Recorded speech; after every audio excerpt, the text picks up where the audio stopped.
Hello and welcome to this edition of Consciousness Raising Online.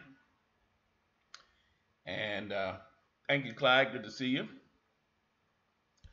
Today I'm going to deal with some success, successful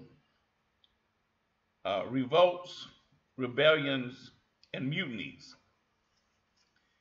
And because I said, we need to be able to look at some of these positive, successful rebellions, and some of them we're familiar with a little bit, and some of them probably not aware of them at all. So I'm going to jump right into this. Uh, let's see, did I want to mention anything about any of the, we just had the elections this past week, and I do want to mention this.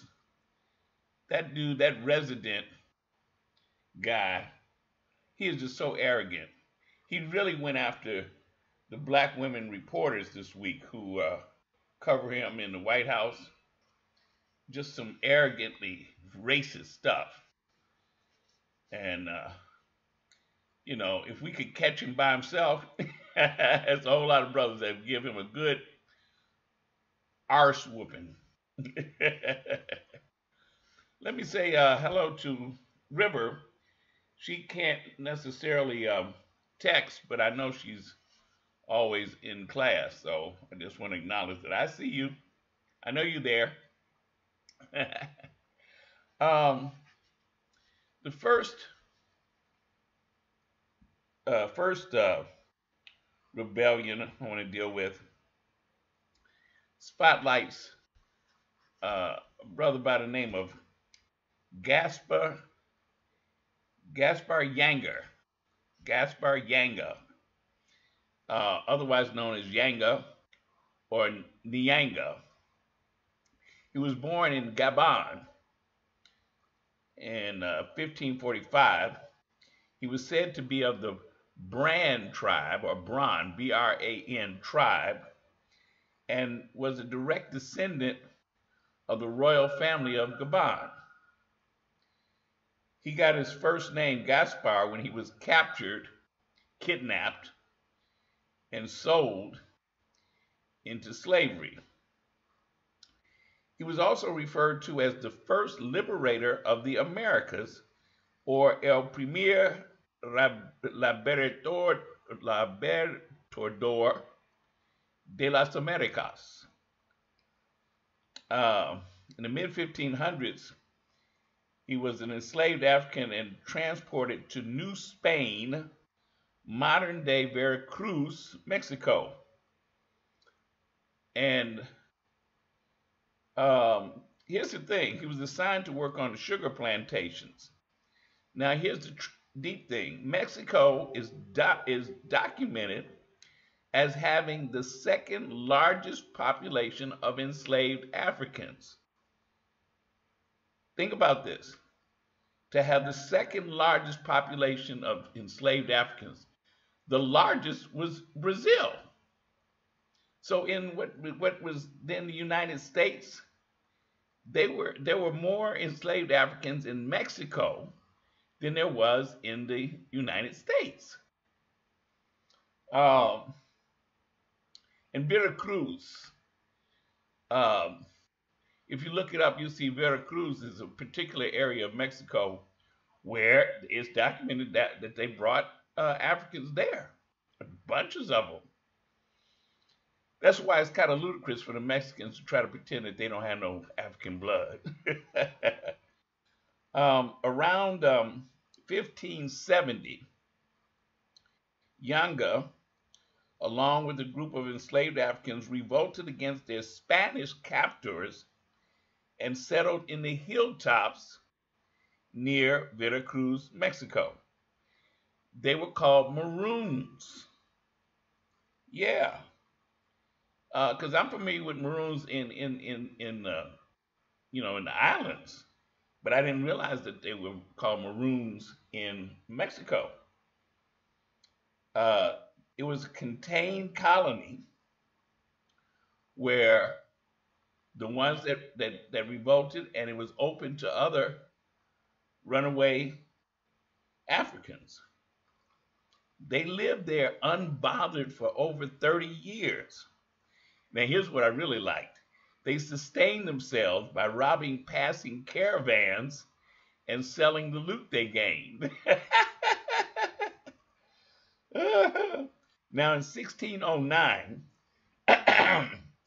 the Spanish soldier Pedro Gonzalez de Herrera, along with 550 members of his unit, led a battle against the Maroons. Francisco de la Matosa, an Angolan, led the Maroons due to Yanga's old age at that time. He maintained the role of a strategic organizer, Yanga did. Now, he attempted to negotiate with the Spanish by using a captured Spanish soldier as barter and presenting an offer of cohabitating in a peaceful state with the Spanish. The Spanish refused, and a battle ensued, which caused numerous casualties for the Maroons and the Spanish. The Spanish burned the Maroons' living quarters, but the Maroons prevailed and retreated. The outlying terrain was unfamiliar for the Spaniards. Some years later, the Spanish agreed to a truce. In 1618, a settlement was signed and agreed upon by both sides. And in 1630, the town of San Lorenzo de los Negros de Cerralbo was developed. It is now called Yanga. Every year, the inhabitants of Yanga hold a carnival on August 10th to celebrate the victory of the Maroons against the Spanish. And in 1970, a statue of Yango was placed in the town of Yanga honoring him. Ain't that something?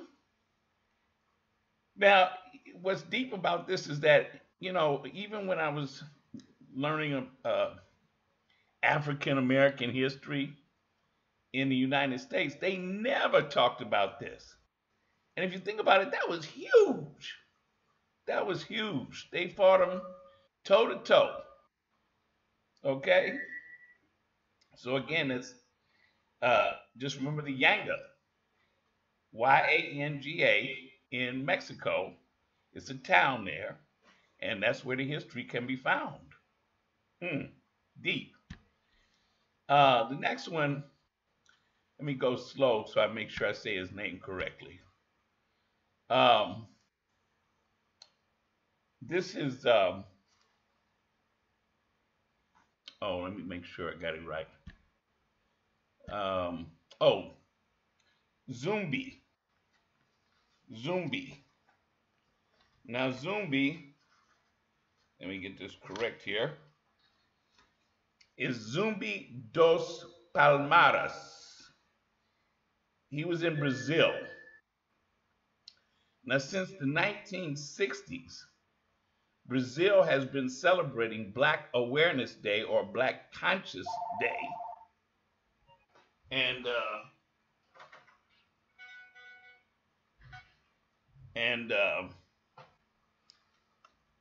on November 20th, in honor of the Afro-Brazilian resistance leader Zumbi dos Palmares. Zumbi was central to the history of modern-day struggle of the Brazilian Black movement. He was the leader of the independent settlement of Quilombo dos Palmares. It's located between the states of Alagoas and Pernambuco in northeastern Brazil. Now, Quilombo dos Palmares was founded by early Brazilian Africans in the late 16th century as a resistance to European colonizers and enslavers. It was the first place in the Americas where Black people who were brought to the New World found freedom. Let me say that again. It was one of the first places in the Americas where black people found freedom. It was called Colombo dos Palmares. And I hope I'm saying it roughly close because, again, this is not Spanish, it's Portuguese. Okay? For almost 100 years, black people in Quilombo fought against their enslavers, particularly the Portuguese, who attempted to colonize Brazil. They had an effective organizational, military, and architectural skills. And the Quilombo was also surrounded by a high fence made of clay and palm trees. It had 3 entrances, which were protected by at least 200 warriors with weapons and ammunition. Now, Zumbi was born free in Quilombo in 1655, but he was kidnapped as a child by soldiers and he was given to a priest by the name of Father Antonio Melo. He was baptized with the name Francisco and taught Portuguese and Latin. But in the year 1670, at 15 years old, he escaped from the parish and returned to his original home in the Quilombo. He soon became a respected military strategist and an expert in the capoeira. Now, some of you all may recognize capoeira. It's now a lot of times you see it said that it's a dance, but capoeira is a martial arts. So it's a deep martial arts. It's real deep. If you ever see some people who are well versed in capoeira, you just marvel. It's more advanced in many ways than the Asian martial arts. Okay. Now, um, let's see. So now, oh, because the Portuguese kept trying to kidnap people to make them work on the sugar plantations in Brazil. Now, by 1678, the governor of Pernambuco approached the Quilombo dos Palmares leader. His name was Ganga Zumba, and wanted to give freedom to all the runaway slaves if Palmares would submit to Portuguese authority. Now, Ganga Zumba favored the proposal, but Zumbi, who did not trust the Portuguese, refused. History says he refused to accept freedom for the people of Palmares while other Africans remained enslaved. So Zumbi challenged Ganga's leadership. Now, Ganga Zumba died, and Zumbi became the new leader of the Quilombo and continued in leading the fight against slavery and Portuguese oppression.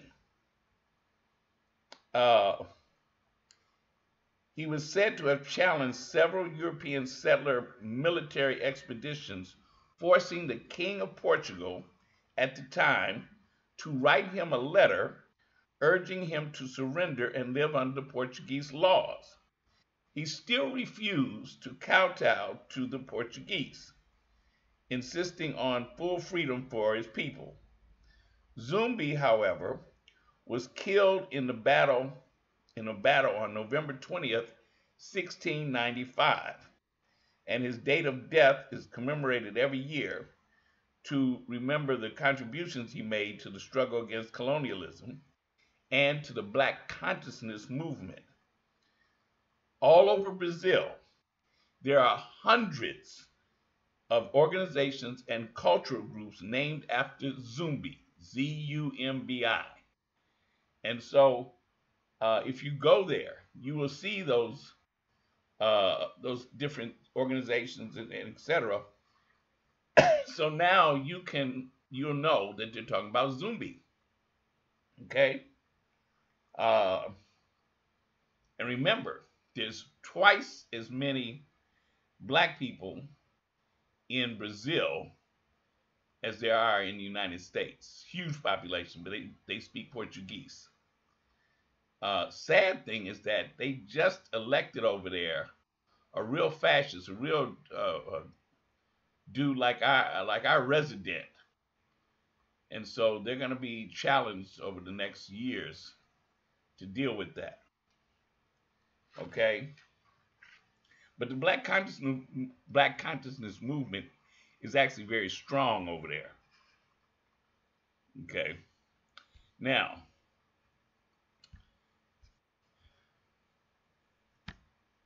I'm sorry. The next one is uh, João Felisberto. Felisberto. Um, Now we're still in Brazil because this. What happens is this. Um, Brazil ended slavery officially in 1888, but some parts of Brazil didn't go along with it, particularly in the Navy, the Brazil Navy. The white officers who were overseeing the black and mulatto sailors used corporal punishment, including using whips to punish these sailors. But that came to an end when the black and mulatto sailors staged a mutiny. It was led by João Candido Felisberto, an Afro-Brazilian sailor. Now, he joined the Brazil Navy when he was just 13 years old. And what happened was that it wasn't uh,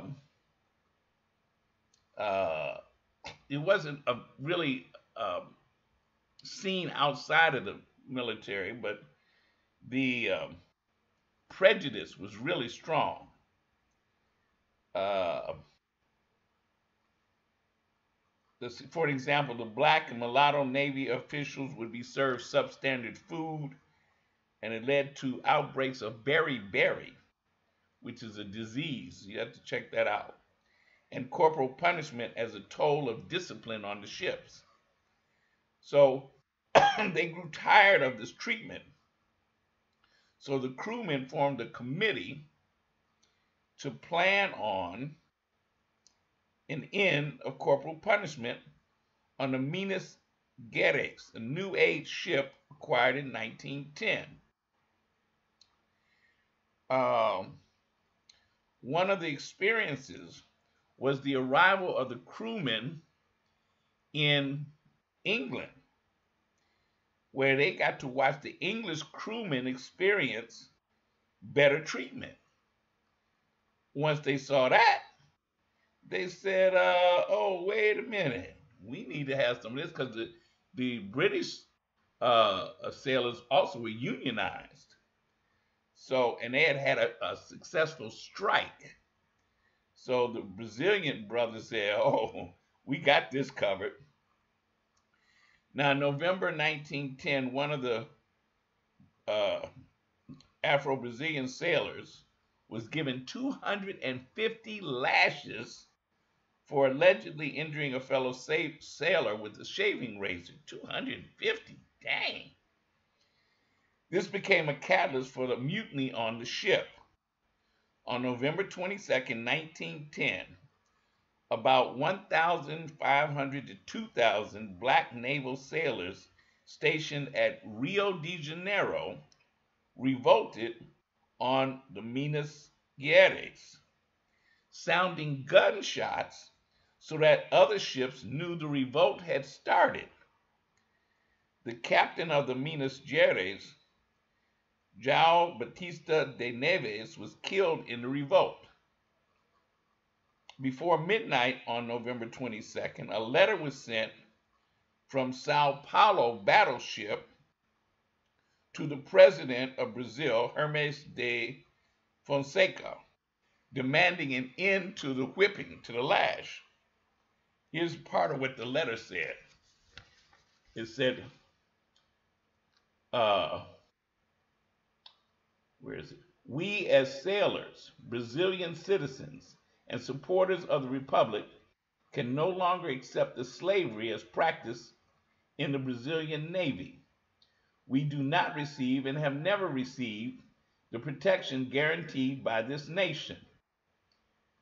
We are tearing away the black veil which covers the eyes of this patriotic but misled population. With all the ships under our control, with the officers prisoners, these same officers who made the Brazilian Navy weak by continuing 20 years after the founding of the Republic to withhold the treatment we have earned, that of citizens working in defense of our country.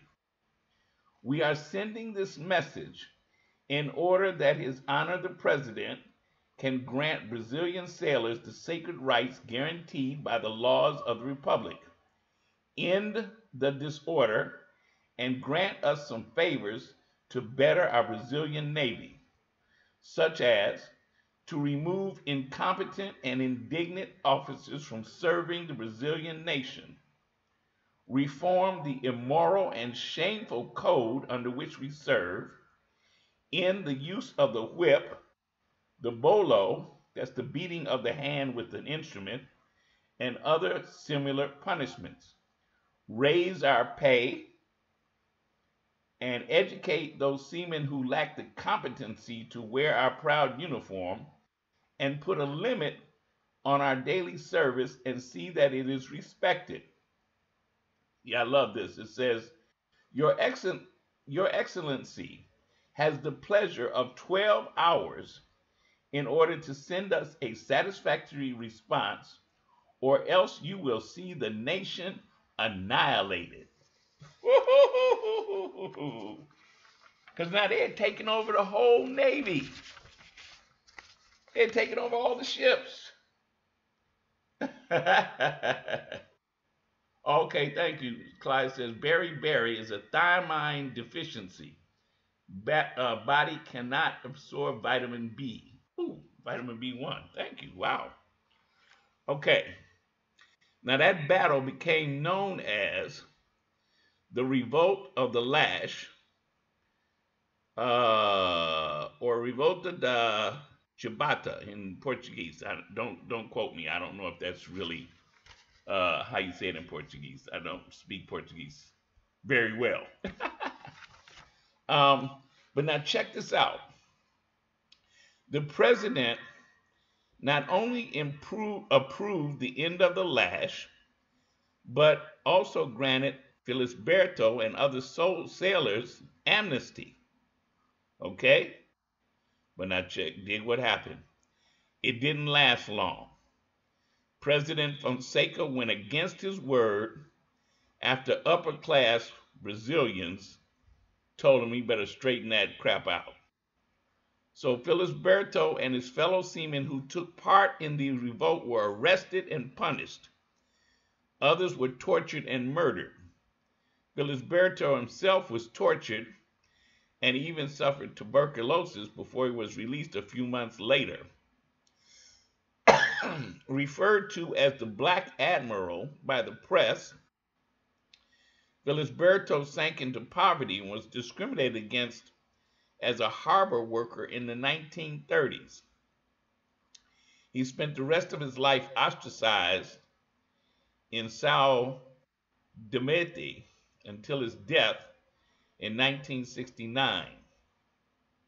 Today, Felisberto is considered a hero for his contribution to the end of the lash, despite the treatment he received thereafter. And they have a statue of him in Brazil's capital, Rio de Janeiro. And that's deep, because if you went there, you probably see that statue and they probably don't tell you what it's about. But now you know it's Felisberto.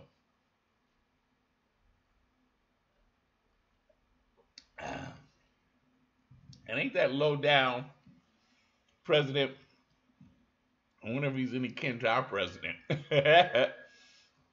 you know, make a promise and then break it. All right. And I got to include uh, at least one sister, but it's a little different because uh, it wasn't a traditional um, rebellion or revolt. Dig this. Her name was Yanenga. Now, Yanenga was an African princess who lived over 900 years ago. She was the daughter of Ndega, an early 12th century king of the Dagomba kingdom in what is now northern Ghana. Yanenga was beautiful and became a cultural icon.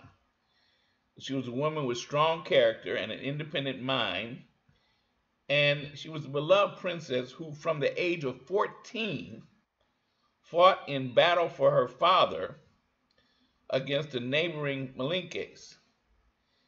Now, Yanenga was skilled with javelins, spears, and bows. She was an excellent horsewoman and commanded her own battalion. Now, I mention this because one of the things, see, that's the statue there with her riding a horse. See, this is something that doesn't get dealt with too much. The idea that, first of all, Africans had horses and they were very skilled with horses. See, in what group comes to mind, we think of horses. We usually think of Native Americans, okay? And of course, after that, cowboys and shit, right? But the idea of Africans with horses, think about it. How many times have you ever seen that in movies? Okay? And this was 900 years ago. Now, here's the deal. Yanenga was such an important fighter that when she reached a marriageable age, her father refused to choose a husband for her or allow her to marry because he didn't want to lose such a great fighter. So what she did was, to express her unhappiness to her father, she planted a field of wheat. And when the crop grew, she let it rot. So when her father saw this rotted field of wheat, he asked her, "Why did you do this?" And she explained to him that just like that field of wheat, she was like that field of wheat, rotting because he wouldn't allow her to get married. Ain't that deep? Now, show you how dad was. Dad wasn't moved by it. Instead, he locked her up. That's so.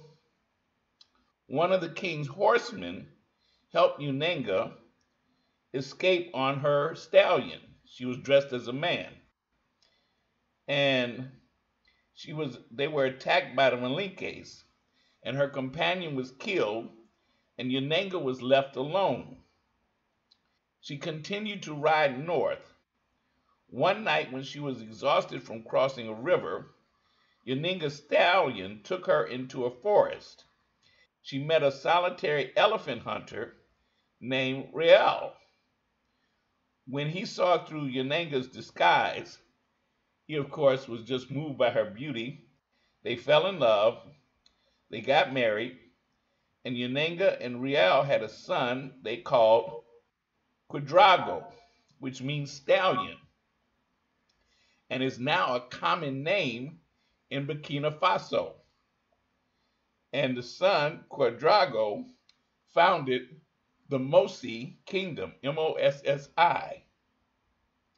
So Yanenga is considered by the Mossi to be the mother of their empire, and many statues of her can be found in the capital city of Burkina Faso, which is Ouagadougou. Ain't that deep? Princess Yenenga. And it's spelled Yennenga. Yenenga. And I love this thing with the thing about the horse. Because like I say, they don't talk about the horses. Okay? Um, yeah, that's real deep about the horses, y'all. Y'all just don't know. Let me mention one other piece here before we go to the next one. Um, in Jamaica, there was also a group of escaped Africans who went out and moved, who escaped to the hills, and they were led by Queen Nanny, and and they became known as the Maroons in Jamaica. Okay, so you'll run across that name as well. All right, now here's what I want to deal with real quick. This one, it deals with us with a mutiny, but there are no, I don't have any names. All I can do is tell you the story. Okay? This is a slave revolt of 1730 in which the kidnapped Africans freed themselves and returned to Africa. What happened was, it was called the Little George Ship. The Little George Ship. And 6 days after the ship had sailed off the coast of Guinea, heading to Rhode Island in the United States, which was then a British province, where they would have been displayed and sold to plantation owners. June 1st, 1730, Captain George Scott sailed his ship, the Little George Ship. It had 96 kidnapped Africans. And of course, they weren't treated well. They were chained down in heavy shackles in the dark in cabinets, where they would have been for close to 30 days before they got to Rhode Island. June 6th, 6 days later, 5 days later, shocking everyone on the ship, the Africans revolted and killed a few of the sailors in the process. And after days of painfully freeing themselves from the heavy iron shackles, the Africans, who were from various parts of West Africa, managed to break through the bulkhead of the ship and get to the deck at around 4 a.m. in the morning, killing the watchman who attempted to alert the other soldiers, other sailors, and the captain. A few of the Africans made it to the deck. Others stayed behind, freeing the other Africans who were still in their shackles. They killed several sailors, especially those who attempted to fight, and threw their bodies overboard. Captain George Scott and the other crew members were captured and locked up in a cabin with some of the Africans guarding them, while other Africans made a bomb out of gunpowder in a bottle that went off, almost destroying the ship and causing the other resisting white sailors to surrender. The kidnapped Africans managed to turn the ship around and sail back to Africa without proper navigation or supervision. After a few days, the ship successfully reached the Sierra Leone River, and they were more familiar with these routes and finally made it to the coast of Sierra Leone, where they abandoned the ship and the captive sailors and fled. Captain George Scott retold the story and later wrote about it. this was fascinating to me because what I want to show you is this. All right. Now, you see this graphic here. Uh, you see Guinea. This is where they set sail from in Guinea. Okay. So they get them packed on the ship, and the ship sets sail. Okay. And they set sail headed from Africa going up to the United States. Okay, they're out there in the Atlantic Ocean from June 1st to June 6th. On the 6th is when they started the mutiny. All right, took over the ship, and I love it. They made a bomb and blew up part of the ship, and the rest of the sailors said, "Okay, we surrender." And then they started home, going back to Africa. Now look at what happened. They ended up being able to find their way back to Sierra Leone, which is right below Guinea, where the mission started out from. And they did that supposedly without knowing. But see, white folks never understand what we know and what we don't know. Okay? And they got back to Sierra Leone, left the ship, left the sailors, and split and went home. I love that story. See, that's the kind of story that should be told too. All right? And that was 1730. The ship was called the Little George. The Little George. The Little George Shippey's Revolt of 1730. And of course, I have to mention one particular revolt, which was actually a revolution. And that, of course, was in Haiti. Successful revolution. And sad thing, though, is that the French allied with other countries, including the United States and Great Britain and whoever else. They conspired to not just overturn the revolution, but they decided to make Haiti an example that would say to any Africans anywhere, this is a consequence of revolting against us. And so they made Haiti,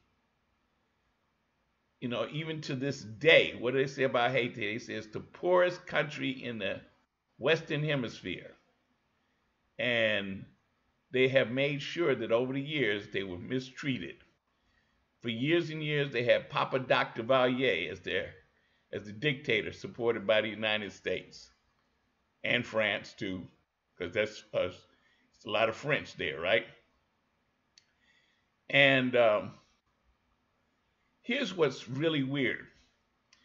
If you look at the island of Hispaniola, part of it is Haiti, and the other part is Dominican Republic. And the Dominican Republic, the Dominicans basically project a hatred for the Haitians. And they have a very strong border because they say, well, we don't want that Haitian stuff to come over here. Many Dominicans do not consider themselves black. They're Dominican. They don't consider themselves connected as Africans to the Africans in the blood of the Haitians. And that was done on purpose. The interesting thing one of the interesting things, you like that, huh? Talking about the Little George the little George Revolt. Um, One of the things about the Dominican Republic is that a lot of the baseball players in the major leagues in the United States come from the Dominican Republic. A lot of them. And for a long time, I didn't know why until I come to find out that the baseballs that the major leagues use in the United States are made in the Dominican Republic. So they have plenty of baseballs to practice with. And so they have been cultivating baseball players in the Dominican Republic for 30, 40 years. And so they had a whole supply of dark skinned people to replace black players in the United States with these players from the Dominican Republic who many times speak a broken type of French and do not relate hardly at all to black Americans because they don't consider themselves to be black. So it's a weird situation. And we have very few black players from the United States in the Major League Baseball leagues anymore. Partially that's because some years back, virtually in all the major cities, the urban centers, they got rid of baseball fields and replaced them with basketball uh, nets. So we had a huge number of brothers that were learning how to play basketball, and fewer and fewer and fewer playing baseball. So yeah, okay. Um, so that's the story on Haiti. Now, let me just recap this real quick. Of course, the little George ship, Gaspar Yanga, he was from Gabon, that was down there in Mexico. Felisberto, the Brazilian brother with the Navy ships, and Zumbi in Brazil with the massive slave resistance in the 1600s, and of course Princess Unenga. So hopefully that will give you something to work with as we share the histories, especially with our younger people, because they need that. All right, let me begin to sign out here. No justice, no peace,